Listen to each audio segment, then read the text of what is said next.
Update. Am I the a-hole for refusing to take care of my niece after she called me a slur?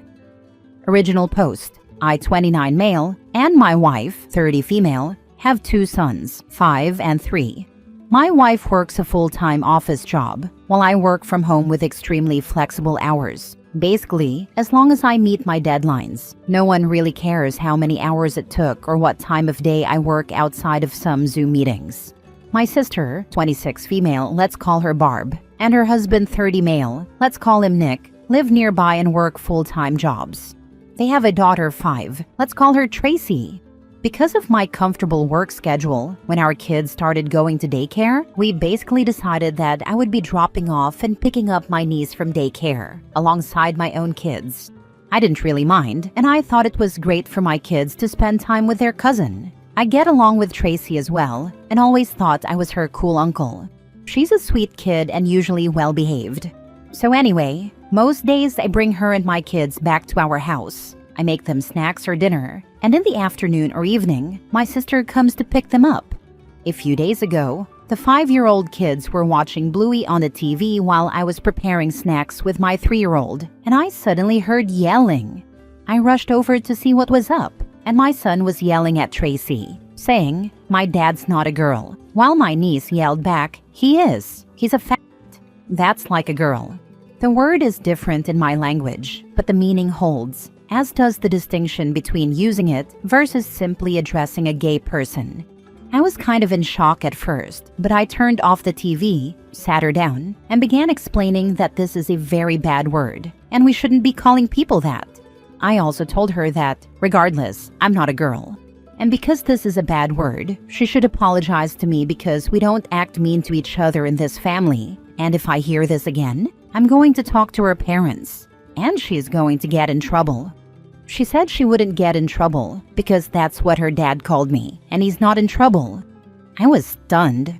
I told her that regardless of what her dad said, it's a very bad word, and she's not to use it with me or in my presence, and that she should apologize anyway because it hurt my feelings. She did because she's a really good kid. We talked some more, and I prodded her about other things her parents said. From what I gathered, getting info out of a 5-year-old is obviously a difficult and unreliable process. Nick, my brother-in-law, told my sister in Tracy's presence that men shouldn't be sitting at home all day doing childcare, that cooking is a woman's duty, as is cleaning and really most of the things I do around my house. He also said that I'm a girl. I interpret this as not really a man, because I do housework and my wife earns more money than me. I explained to Tracy the best I could, that men and women could work from an office or from home, and that my wife or Barb working long hours from the office doesn't make them men, and vice versa. But I didn't dwell on it since it's not really her fault. I didn't immediately bring it up with my sister because I figured it would be a difficult conversation, and I didn't want to have it in front of the kids. I also wanted to talk it out with my wife first. I spoke to my wife that evening, and she was really upset as well.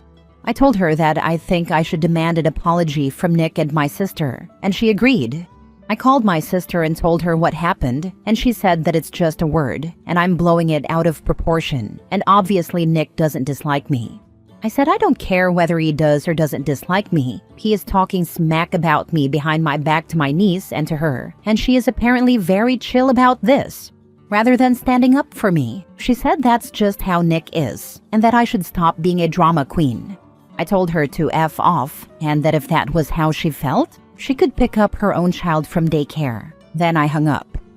I know it was really short notice and rude, but I really felt like I was being disrespected by people I had done so much for over the years. And they were my family.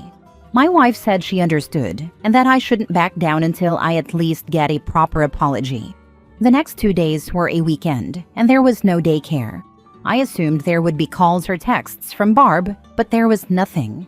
In fact, the suspicious lack of any messages or calls made me think she didn't take my words seriously. And this actually made me even angrier. The calls did come when it was time to pick up Tracy for daycare, and I, obviously, didn't come. I dropped my own kids off and didn't even answer for a while. I know it was petty, but I was stewing for 2 days, and I figured letting Barb stew for a few hours seemed really appropriate and felt really good. Around noon when she called again, I did pick up.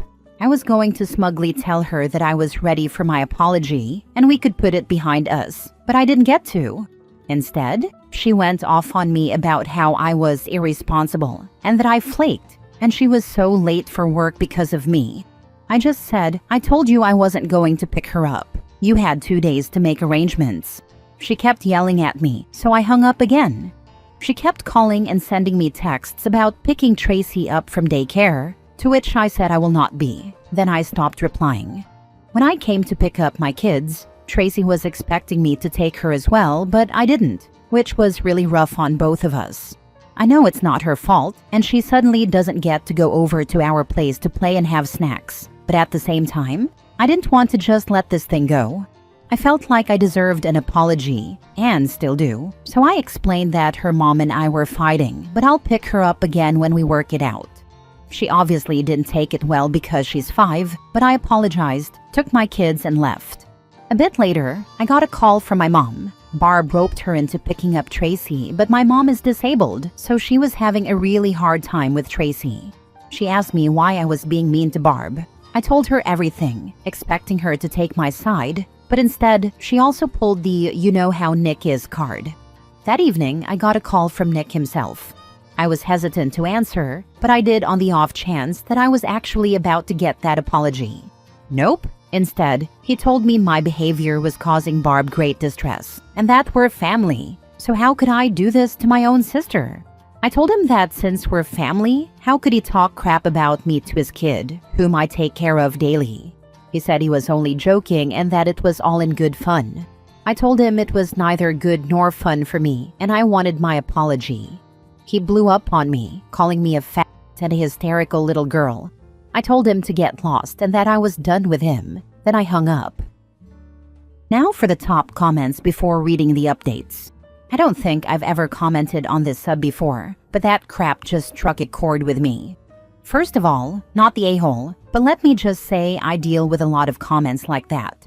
I also work from home on a very flexible schedule, so I cook, clean, do the shopping, etc., and I love it.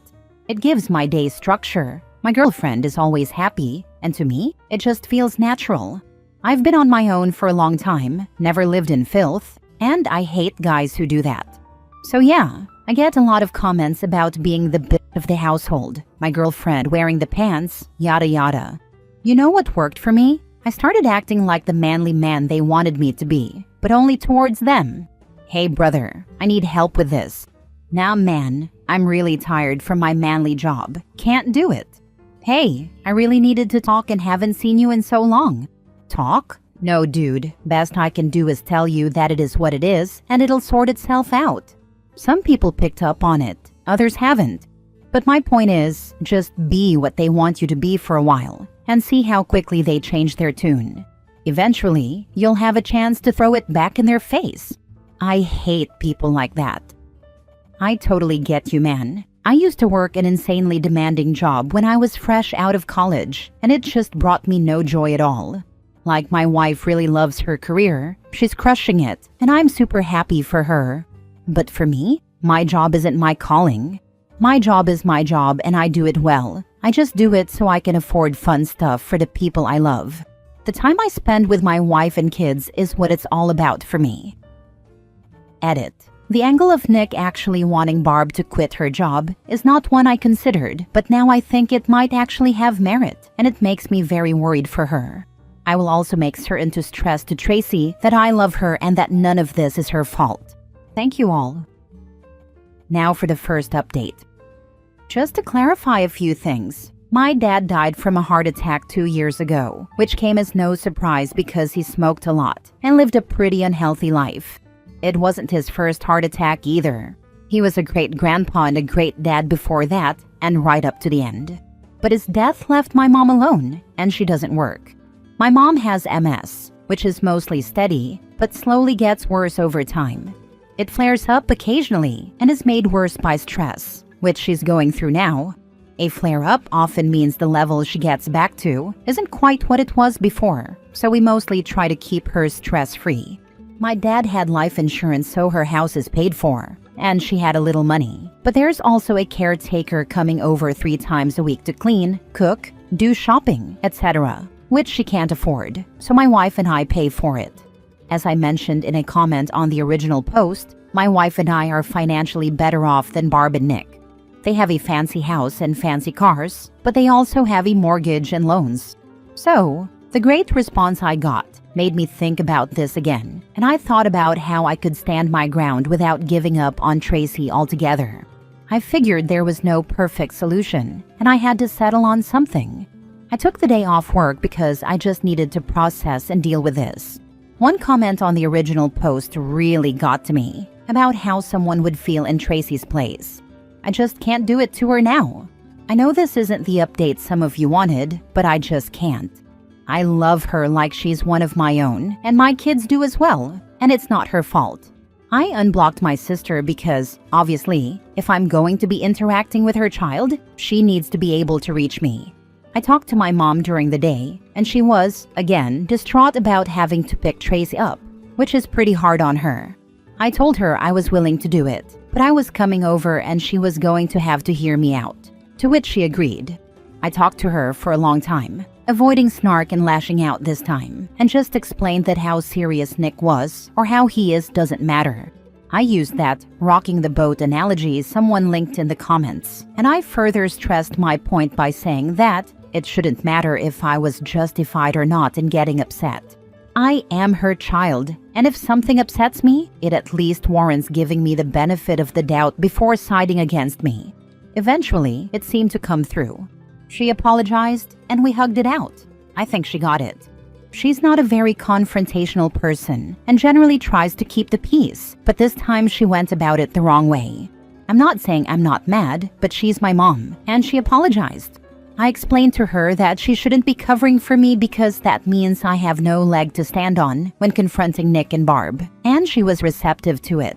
I texted my sister that we needed to talk, and that I'd drop Tracy off at their place tonight, to which I got a stoic thumbs up. I picked Tracy up from daycare today, and she was overjoyed. She was actually a little possessive of me, staying by my side all afternoon instead of running off to play, which was cute, but also made me feel bad a little, because that's the impact of me not picking her up. I explained as best I could that she's not in trouble, and I'm not angry with her, but I am angry with her parents, and we need to work that out. I told her I do my best not to stop picking her up anymore, which made her really happy. I dropped her off in the evening, and once she was in bed, I sat down to talk with Barb and Nick. I told them flat out that Mom wasn't going to be covering for them anymore, and if they didn't let me finish what I had to say, I would get up and leave, and they could find new arrangements for Tracy. I didn't mean it, but they didn't need to know that.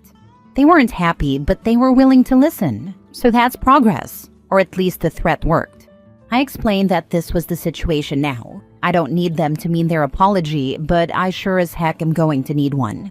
This is about principle now. I have spent years taking care of their child, and if they wanted to be a-holes, I wasn't going to do it for free. So here's how things go now. 1. I am no longer going to be dropping her off in the morning until further notice. There was no excuse for the way Nick acted, and it needed to have some lasting impact. 2. I am no longer going to be paying for family outings and family vacations. It's a man's job to support his family, so good luck with that.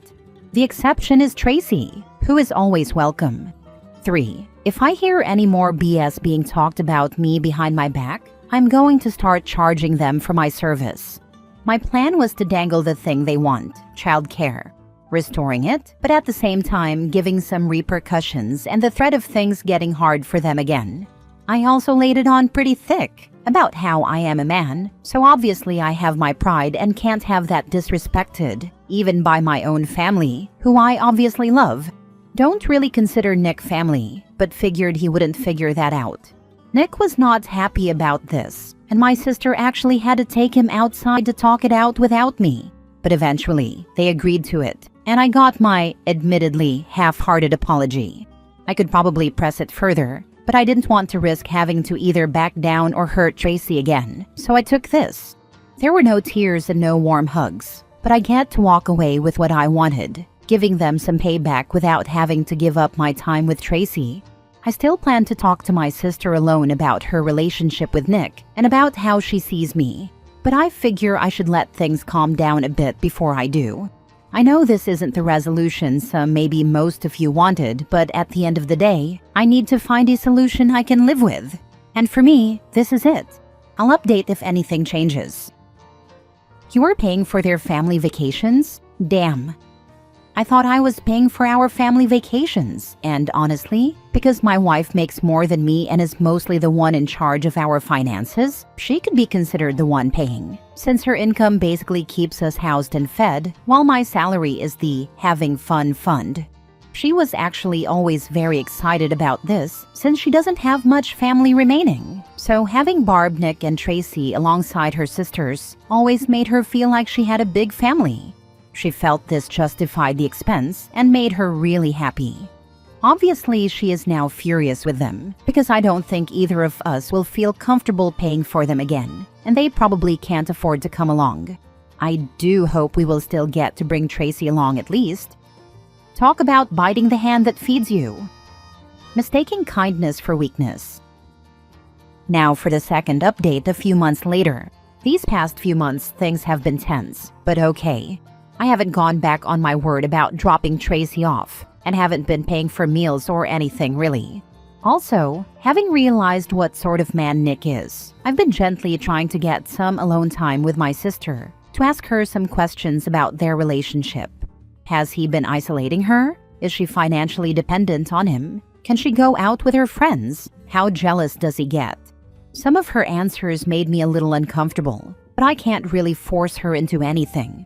I'm not trying to excuse the way she treated me, but I think she's in a bad situation herself, and I don't want her to become more isolated than she already is.